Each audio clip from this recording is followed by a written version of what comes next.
Well, build my gallows and build them high. Makes a long time climbing before I die. I want the chance. Hello, everybody. Welcome to Longbangers Week at Hibs in association with Leith Spirits. I'm Matty. Hello, and I am Colin. Hello, and I am John.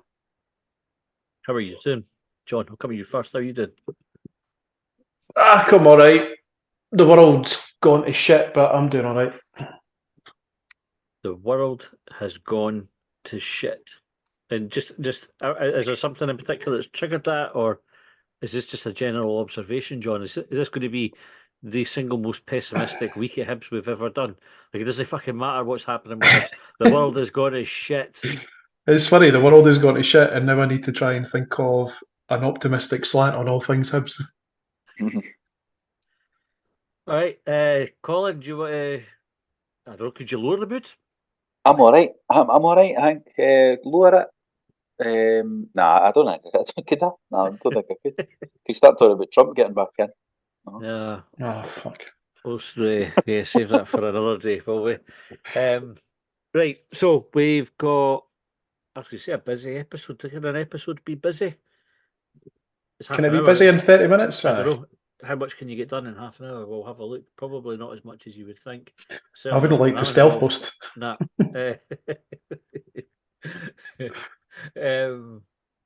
Almost started blushing there, John. That one. Right. We've got a look at the famous five. Right, Hibs released some images of what that's going to look like at the early part of next season. I don't think it's going to be ready bang in time for the first game, but at the early part of next season. So we'll have a look at that. The Hibs Observer did a great piece with Malcolm McPherson. So we'll touch on a couple of things covered there. And then we'll have a bit of a longer preview of Saturday's game against St Johnstone, which takes on sort of extra significance given the results last weekend. So Hibs are in a position where we really need to win our next two games. So is there anything that you think I've missed, guys, that you would want to include in tonight's episode? What about conflict in the Middle East? Yeah, what about that? If we've got time, John, we can touch on it.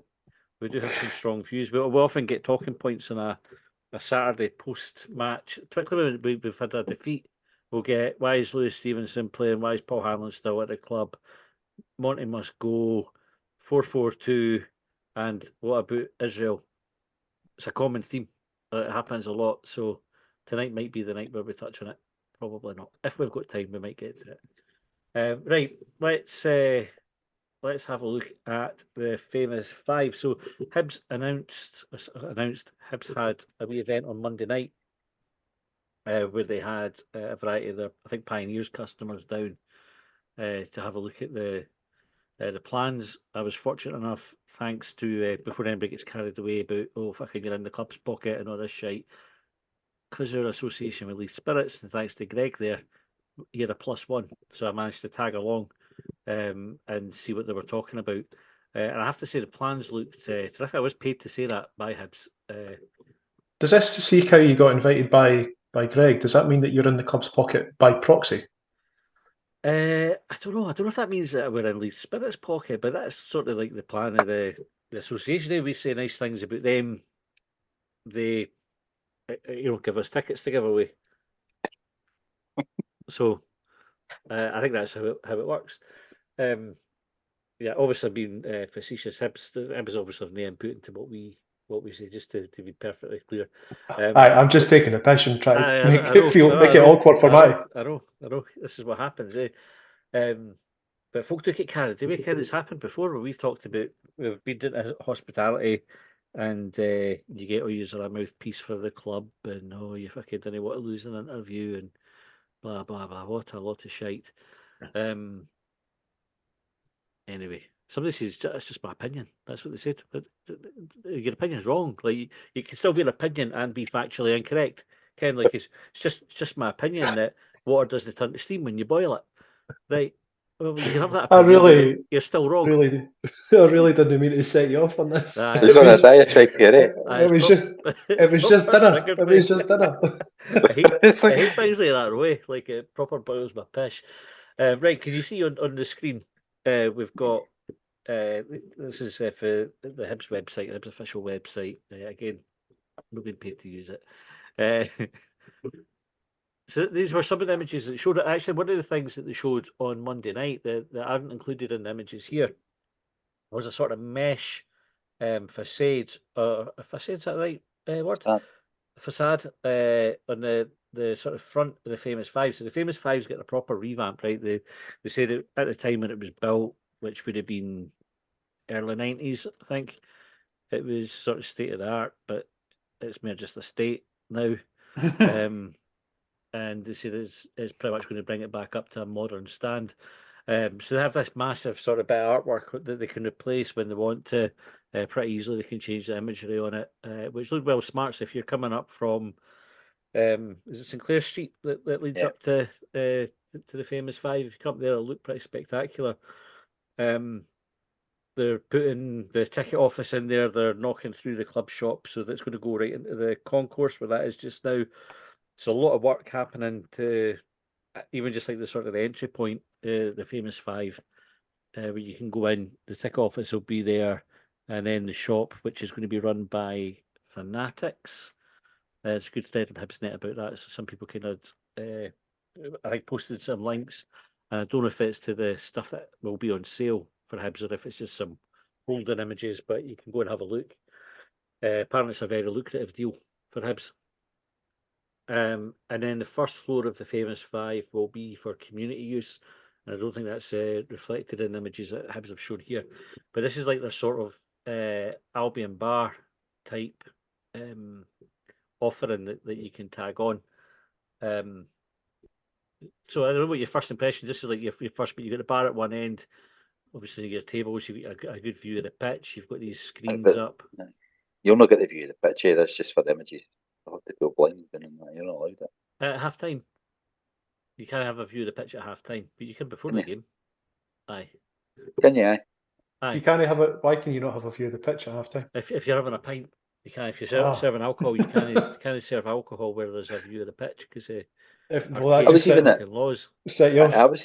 I was even at the Meadowbank Hospitality for a women's game last year. Third floor of Meadowbank Stadium, looking out onto the pitch there, and they shut the blinds. It's crazy. The game because there's a game. So I was saying that the world had gone to shit, and you laughed, and we've got rules like this in place. But these rules have been in place since Rangers and Celtic had a pagger at Hampden. Do you know, like it's mental. Things like that blow my mind. Like, what do they think is going to happen if they open the blinds? Can everybody sitting? It's sort of like Popeye getting spinach. Just everybody goes, fucking hell, can see the pitch, and all of a sudden they're paggering each other and mad. Aye, looks cracking that the way. It does. I like the wee. I mean, obviously it might not look exactly like this because it's artist's impression. But that's like the first view. There's a wee view where you can see out into the pitch corner. I mean, that looks cracking there. I want to go fighting. You triggered, John. Now that I can see that grass. And I think the idea is you can come in early, you can watch whatever games are on, similar to the Albion bar, right? Offering that they've got there now. I think that's again like for the reserved table or something instead, eh? Aye, there's some of the offering. I can't remember all the detail, right? Because I had to take notes on Monday, but they've got this sort of seat to suite offering. So you know the exec suites seats in the Famous Five, the kind of big black comfy seats. If you have those, you can go straight in at half time. And what Ben Kensel was saying was they'll have like a street food offering where you order and you'll have a wee buzzer and it'll buzz when your order's ready, so you just go and pick it up. So that'll keep the the queue moving quickly, so you're not going to be waiting around for your. Oh, there'll be a pie and bovril, will it? It'll be like nachos or hot dogs or similar. What is a fancy equivalent of a pie and bovril? Is it like, how would you describe that if it was in French? Le pie and bovril. I'm thinking like deconstructed pie and I don't know. Gravy. What's gravy? Oh, aye, a beef jus. Could be a beef jus. Aye.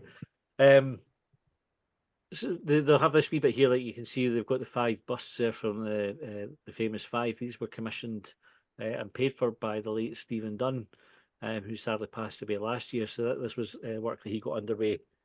And the plan is, and it's not again reflected in the photos that Hibs put up, but you'll have almost like a history of the club as you go up the stairs in the stand. You'll have images or so to give you an example of what they're looking to do in the ticket office, they're going to have loads of tickets from historic matches, significant games, and some we've won, some we've lost. And this is on the back of one of the things that was popular about the Albion bar was old programmes being on the walls and things like that folk could kind of look at and reflect on. So the ticket office will have its equivalent, which will be ticket stubs. And then you'll have like a history of the club as they go up. And I think they hadn't quite settled on what that will look like yet. But you'll have all these sort of nice areas on your way up to the suites, and that kind of takes you back there. But Do you know if they're putting the board up that used to be in the famous five stand? You know, with the 500 club members' names on it. That's a really Boards. good question, Colin. I don't know. Nobody ask. No. Nobody asked about it. There was a couple of cracking questions asked on the night. No, that one though. That No, fucking that trumps them all. Eh? Aye. See, that's why I should have been there. That's why. Carol's name's on it, so that's why I ask, because I know it's not in the stand anymore. It used to be in the famous five lower and the internal Aye. in the concourse, but they took them down, and I don't know where they are now. It'll probably be with I would imagine the logical place for it is the historical trust. They might have it. They were also talking about like a unique way of watching the game. So obviously the famous five is going to have the standing section in it next season. It's a safe standing, but I think there was going to be another wee bit where you could pay to have like almost a unique viewing experience. So maybe like dugout seats or something like that you would have to sit in, like a wee viewing platform. So if you were maybe doing it with like I don't know, like a stag do or like a special birthday or something like that, you could buy that experience as a sort of bolt on. It wouldn't be like something you would do every week, but it'd be just like a kind of unique way of watching the football. I have to say, all looked very smart. There were more images shared on Monday night, and there was a wee brochure and everything. I actually should have brought one to bring home. Well, I don't know what are your impressions, guys. I think it looks really nice.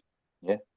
I think it's got the potential actually to be better than the Albion based on what's there, because like the Albion, as nice as it is, and the access that it gives you to like players and what have you, like on a nice day, sun shining when they let the blinds open, and you've got that view of the pitch, like that's something that the Albion doesn't really have. You think it'll be like given you if you stay in given you've got these new estates, right? People move into the new estate, and then the next new estate gets built over the road and starts selling up to be in the newest one. You could be like that with the Albion over to the famous five. There definitely will be some who do it. And that's better. That's newer. I want the new thing. I think the advantage is if you're a famous five season ticket holder, but also an Albion bar pass holder, you need to kind of leave one stand to go around to the other one. So you'll definitely have folk there that are, just out of sheer convenience as much as anything, would suit them. Actually, Manchester Hibs think it's going to make them a lot of money, which is then going to go back onto the pitch. And I'm going to say that I'm not meaning the grass. I mean, they'll get better players on the But is back it end. actually just a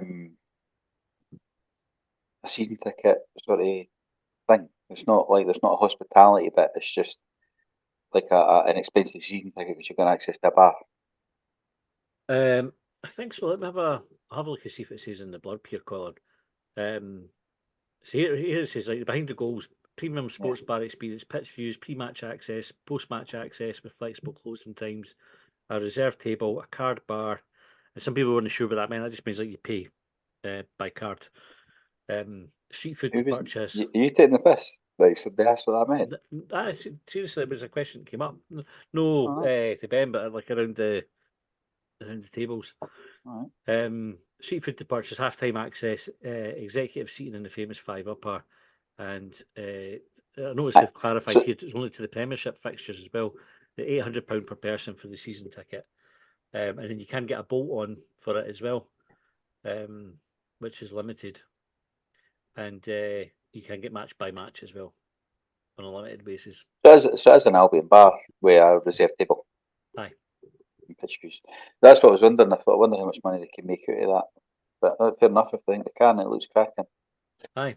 Just out of curiosity, see when you know how there was a bit of noise about the accounts that we issued earlier this year, did they include revenue from the Albion Bar? Because I think it had been suggested that that had been quite lucrative for Hibs, which is obviously why. I mean, you've got to assume that it was lucrative and brought them in profit. Otherwise, they wouldn't be investing in this, surely. Aye. So it was one of the points that Ben Kensel had made was that the Albion Bar and Pioneers, Tornadoes, etc., were almost like proof of concept.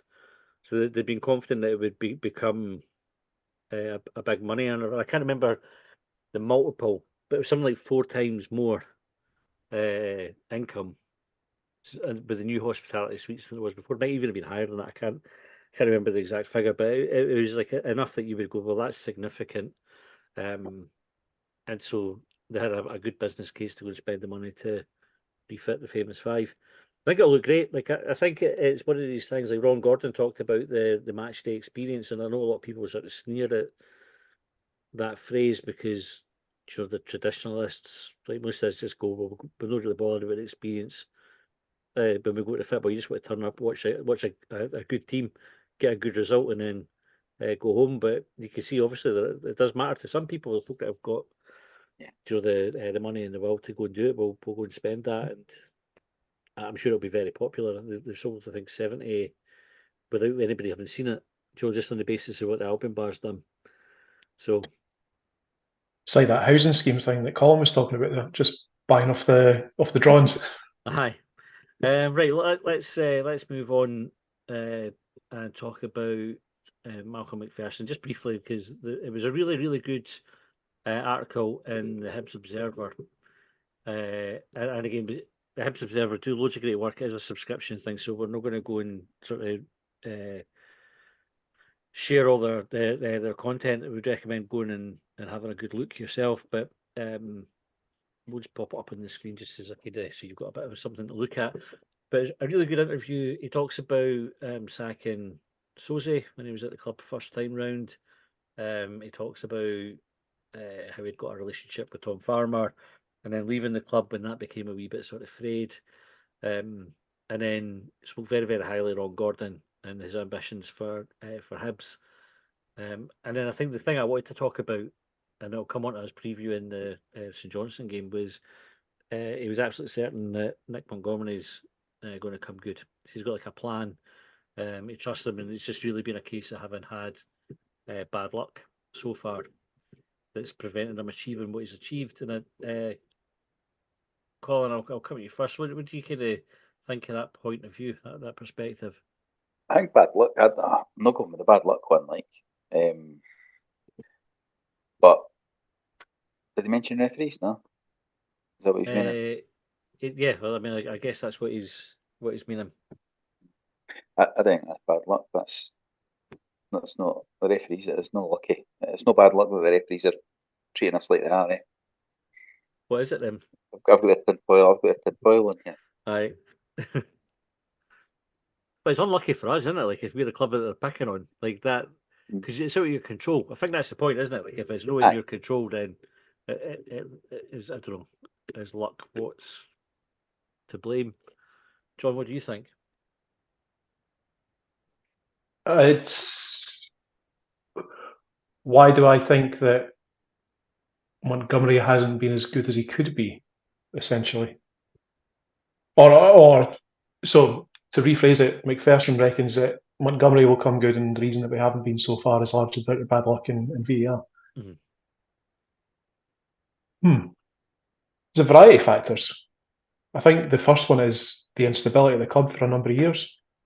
The number of managers that we've appointed and sacked probably to a certain degree goes back to Ron Gordon admitting that he made a mistake in emptying Jack Ross. And then you've had knee-jerk reactions since then. Like Maloney in particular, like getting him in and then firing him after, what was it, 4 months? I think we've also never properly addressed defensive issues. Or personnel issues in defence. There was, going back to Jack Ross again, he wanted, I think, was it a striker in a centre half.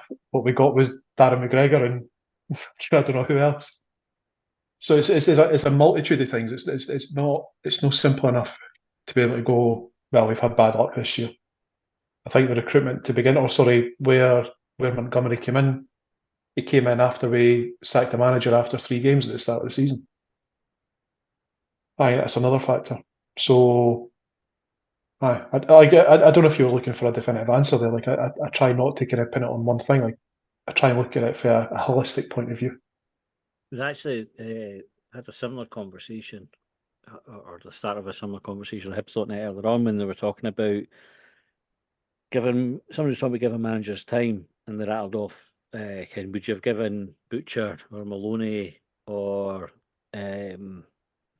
Calderwood, I think it was the other example, they used more time. And you probably would. I think out of the 3 of them, the one that you would consider giving more time to would have been Maloney. But I think, like, see where Hibs are now. Like, if we were to sack Montgomery and bring in another manager, I very much think that in a year's time we're having this conversation about whoever the new guy is.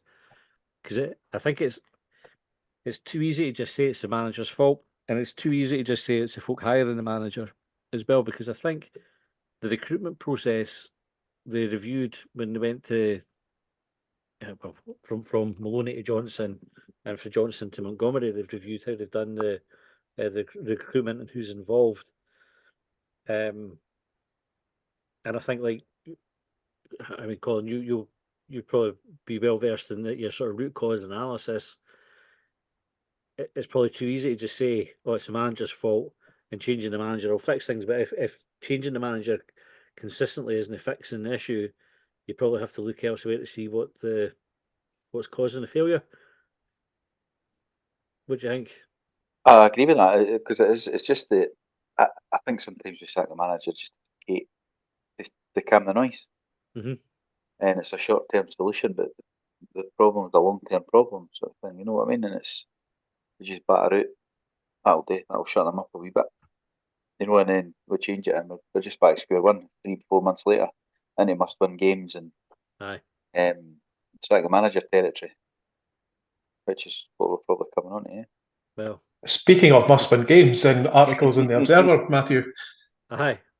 Did I speak about must-win games in the Observer? Did I?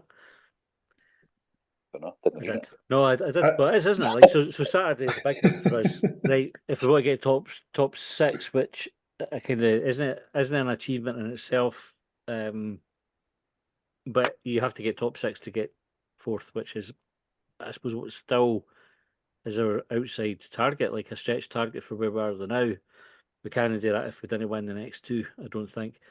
So the BBC's got their the head-to-head for Hibs and St Johnstone for the last 10, 5 wins to Hibs, 3 to St Johnstone, 12-6 in terms of goals and 5 clean sheets to 3 in Hibs' favour as well. John, how are you seeing this game going on Saturday? Do you think it's going to buck the trend?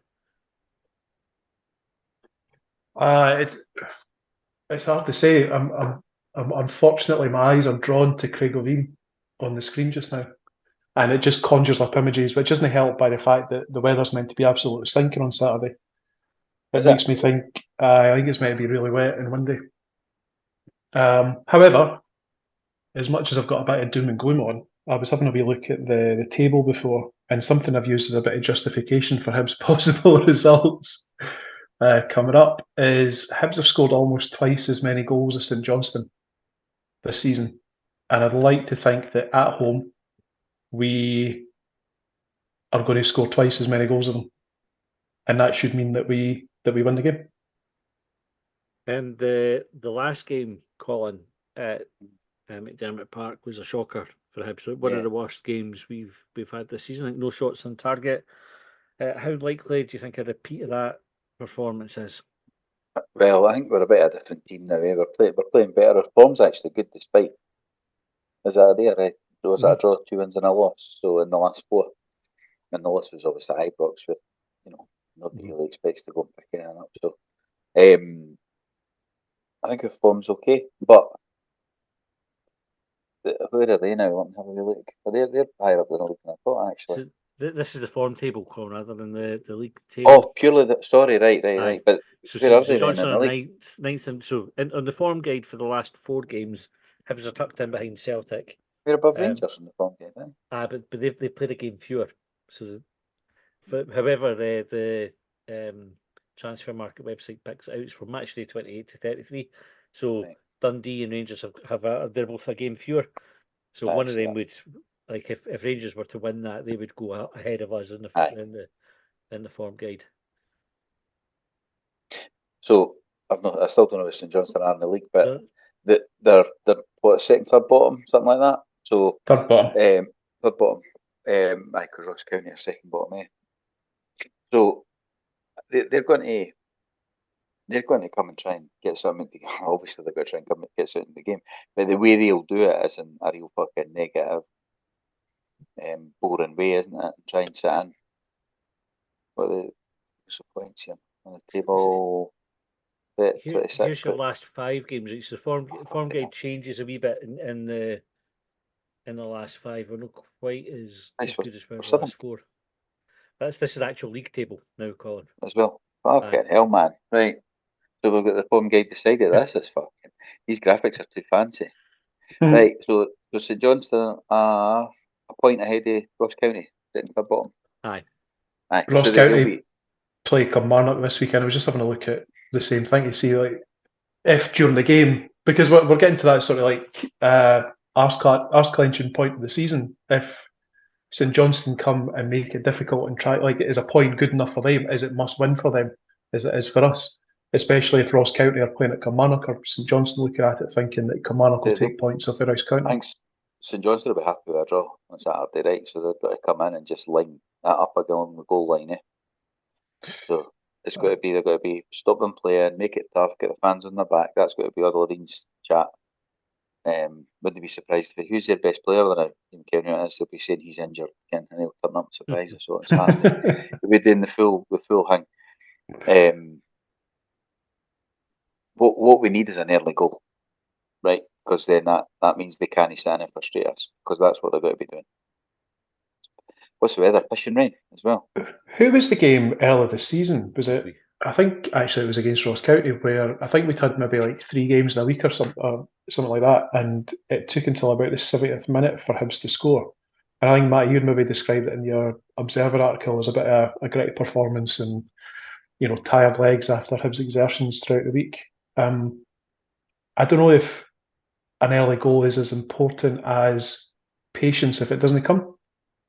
Because, like you're saying there about like getting both important, but if you don't get that early goal, do we suddenly get up in arms and start booing and start, like, you know, with some self-defeating behaviour, or do we keep the faith that we're going to get the goal? Well, that's the right way to approach it, John. Right? This is as we've said before, right? This is football. It's not rational. It's Craig Levine standing there frustrating us. We'll start getting edgy as fuck. I know. However, what I would say is, and a question that I'd asked the previous Hibs manager is, it's all right playing good football when you're able to play good football, but what's your approach for going up against teams like St Johnstone, who traditionally, historically, have tended to sit in against Hibs? And I mind them saying something about like chances and, you know, balls into the box, numbers, games, blah, blah, blah. I think the difference, because as Matty said, we had a real stinker at McDermott Park previously, like one of the worst games of football I think I've seen in my life. But we've got different players now. We've got players there that have got the ability to press in midfield. We've got players there that are able to move the ball. And hopefully that'll be the thing that makes the difference. It looks at that table, my eyes are terrible. How many games they won this season? It's 6. 6.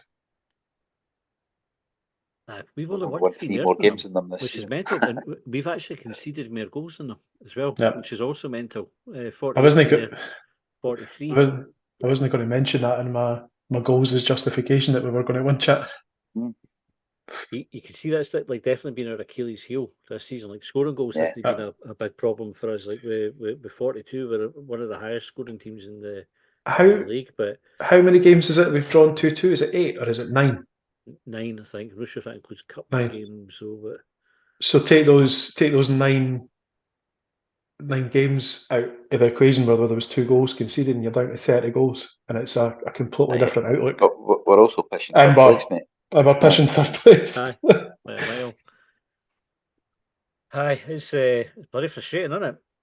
Mhm. Really.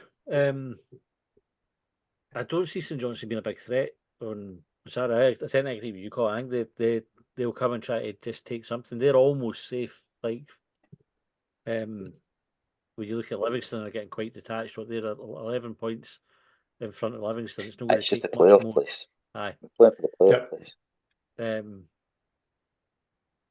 Aye, I don't know. It looks like Aberdeen might be a wee bit further further out. I don't know who Aberdeen have got at the weekend, but like I think St Johnstone will just be trying not to lose games coming to Easter Road. I don't think they'll be like going odd balls out to try and get the 3 points. I think they'll just try to spoil the game.